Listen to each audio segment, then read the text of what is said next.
Welcome back to Courtroom Breakdown, where fiery debates and shocking confrontations come to life. Today, we've got a student, bold, confident, and unafraid, challenging a conservative speaker in what quickly spirals into a heated clash over Native American rights, socialism, and universal healthcare.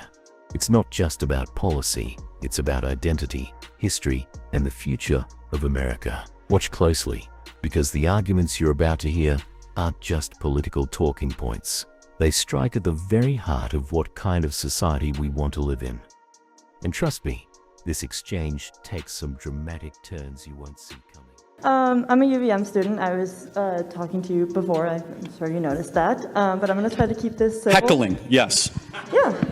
But I'm just going to hope you respond in a way that's not so just conservative talking point and more of a conversation way. Hopefully. Maybe? Sure. Okay.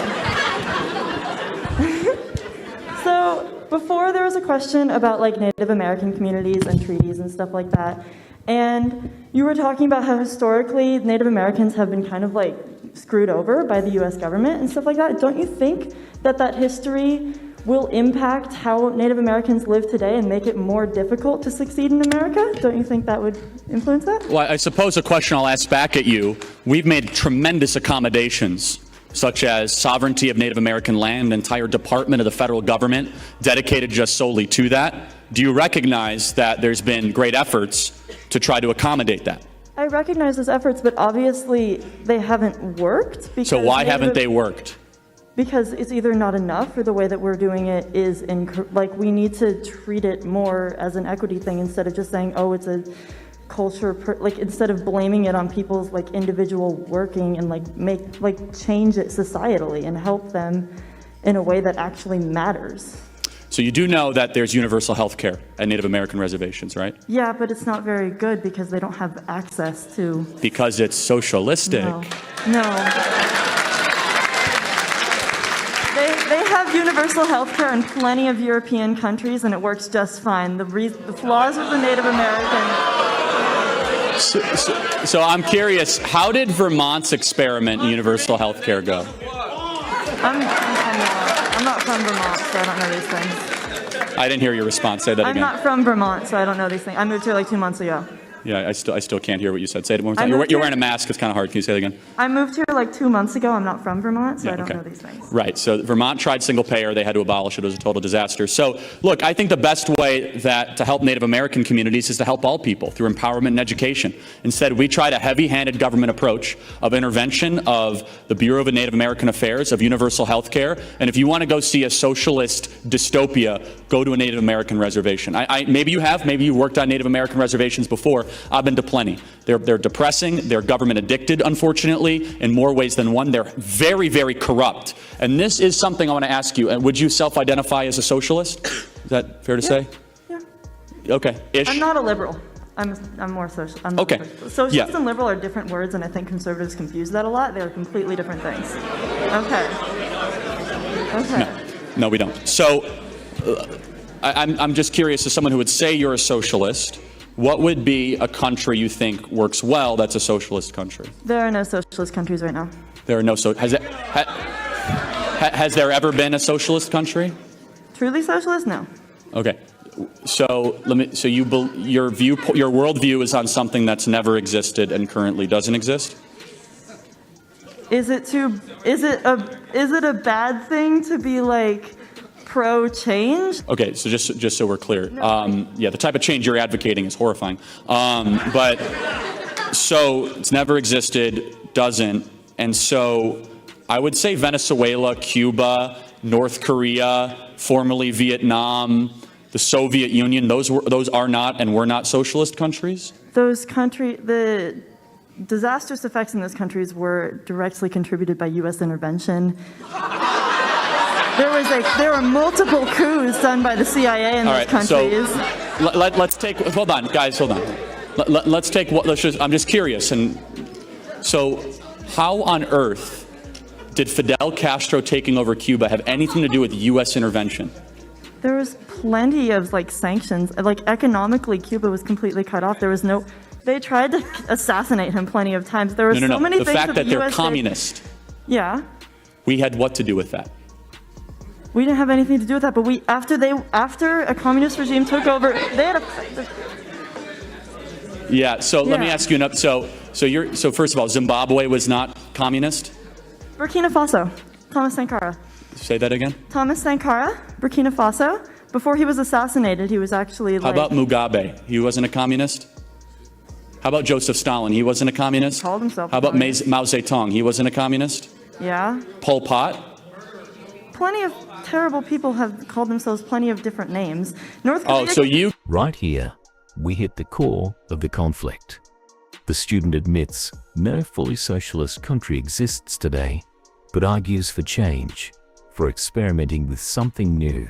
The speaker, however, seizes on this admission, framing socialism as a utopian fantasy with dangerous consequences. This is a classic rhetorical strategy. Discredit the ideal by pointing to historical failures like Venezuela or the Soviet Union. But here's the real question for you. Does the absence of a perfect example mean the idea itself is flawed, or does it mean no one's gotten it right yet? Drop your thoughts in the comments. Do you side with the skeptic or the dreamer here? get to be the North Korea judge. calls Got themselves it. Right. So I just want to make sure we complete the point. You believe in something that doesn't exist, has never existed, and even though the people that call themselves the things that you believe, you say they weren't really that, which is the most important point. Socialism is always judged against an impossible utopia, and they judge markets against a reality. And here's the truth of the matter. That markets, which you enjoy comfortably in Western society, is the most proven affluent creating machine in human history. And I would just challenge you to do one thing. Please stop believing in a utopian nightmare and start looking at things around you that are good, that are true, that are beautiful, that work, and are consistent with the natural law. You'll be a much happier person if you do that. You said socialism is non-American, so what do you think is pro-American? Well, let's define what socialism is, right? Socialism is the government confiscation of private property.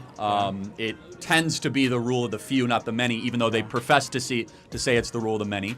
But the American, let's just say, economic tradition is private property rights, markets with proper restraint, entrepreneurship, the ability to flourish, trade, create new products. Socialism disincentivizes almost all those things. Socialism is built largely on envy and greed. And hilariously, the people that push for socialism, the rank and file, they don't realize that socialism actually just creates an oligarchy. It doesn't actually create a strong middle class, what they allege, to want. So do you believe in taxes?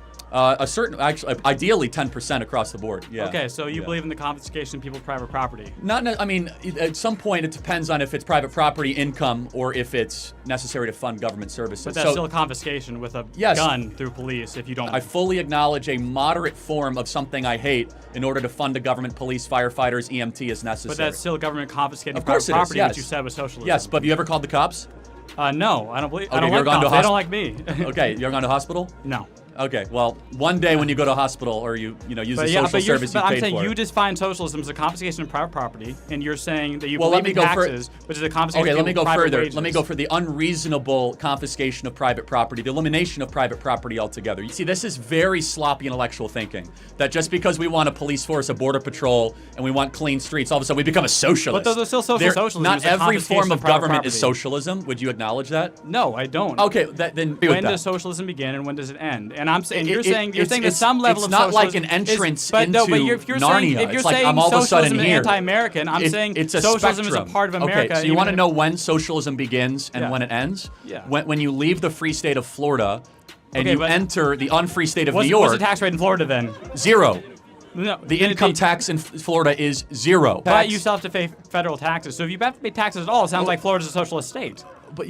So are you trying to say America's currently socialist? Yes. That's Okay, what I'm saying. I would agree. We're going more in that direction. So. Okay, wait, you just said that America is socialist, but you said Florida's not socialist. So Florida's part of America. That doesn't make sense. Oh, but the federal project right now is more socialist than it is free market. Yeah. So to be even more clear, the closer you get towards the government owning a majority of your labor and your goods, the further and further closer you get to socialism. California is that. Yeah. Now, I would love for the federal government to get rid of FICA tax, to get rid of, the excess income tax. I've been clear. I think 10% across the board, fine. We need a military. You might not agree. We need a police force. We need a border patrol. We need basic social services that are a safety net, not a hammock. But I do not believe in this over-the-top type taxation. If you want to talk about other types of taxation that everyone here is paying, it's inflation. What's your thoughts on universal health care? I'm against universal health care. Why? Yeah.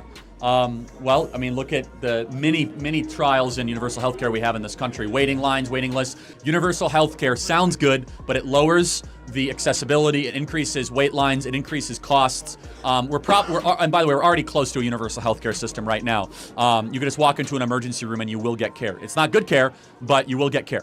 Okay. And Medicaid is a form of universal health care. Okay. Then what are your Medicaid, thoughts? which is health care for the poor. Go ahead. Then what are your thoughts on people who don't have a lot of money, who break their arm or have to go to the hospital? The ambulance costs a ton of money just to be sent to the hospital. One night in a bed is insane amount of money. Right. So what are your thoughts on people? What are they gonna do? What are people like who underrepresented, don't have money, have worked their asses off every single day, and yet they have to give up their houses, give up loans just so they can get basic necessities? Isn't that like what universal healthcare is aimed to like mitigate? It is aimed at, you're right, it is, but it doesn't mitigate. Here's my agreement with the advocates of universal health care. If you go to a hospital, they'll never give you a menu of prices. You have no idea what anything costs. Do you agree? There's no transparency. If you go to Chipotle, they'll tell you how many calories are in your burrito and exactly how much thing cost. It is secrecy of pricing. These private-public partnerships that raise prices endlessly, that have destroyed lives. Medical debt is a huge problem in this country. And so, yeah, the solution was not, trying to have people compulsory have to take on health insurance through universal health care. It's a lot deeper and more sophisticated than that. Then can you make the argument again that the reason that we have such bad public health care is because private health care has such a strong hold on society and American society? Well, part of American health care is awful. Part of it is great. The problem is most people can't access the great parts. So what is great about American healthcare? We have the most innovations. We have the most sophisticated life-saving surgery. If you have a heart attack right now and you have to go into the CAT room here locally, they'll probably save your life, right? The standard of care here, that's not the case, by the way, in like Southeast Asian countries. Like, you might live, you might not, okay? The problem is cost and accessibility. And so the question is, do you want to sacrifice the quality of our care for accessibility?